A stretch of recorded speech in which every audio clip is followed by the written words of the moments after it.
Ayah bawa lori, anak sudah mau jadi doktor. So masuk UM, degree biomedical. Selepas keluar dari UM, you terus masuk dekat AIMS untuk cari peluang untuk jadi doktor. Bila you masuk AIMS? 2019. 2000. Oh, right after immediately you masuk. Yes. Even before the convocation, I already masuk. Wow, because you really want to be a doctor. Yeah. It was also my parents' ambition and my grandparents' ambition as well. Sebab mak, bapak sama Pati punya cita-cita mau tengok dia jadi doktor. Ya, dulu kecil pun bapa cakap, ini orang boleh. Ini boleh ya? Ini boleh. Dia cakap rajin belajar. Rajin belajar. Lagi tata pun banyak jaga dia. Turut minyak taruh semua dia. Oi. Orang cakap dia gila baca. Gila baca? Gila. Suka baca. Saya pun tengok kalau tengok dia main bilik ya.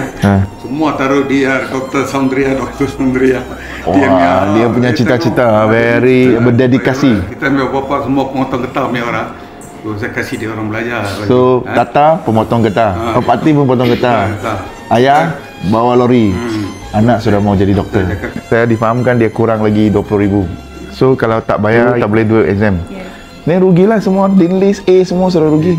Yang lain macam mana? PTPTN dah dapat full 250,000. 250,000. Saya accident sokso duit ada dapat. Sokso accident punya duit lah. Itu ambil sikit untuk bantu anak. JKK Umar.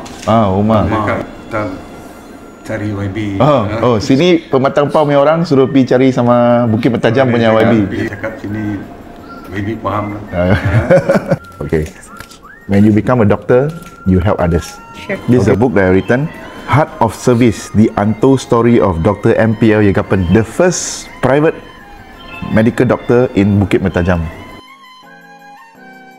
I pray that you will achieve your dream to be a medical doctor.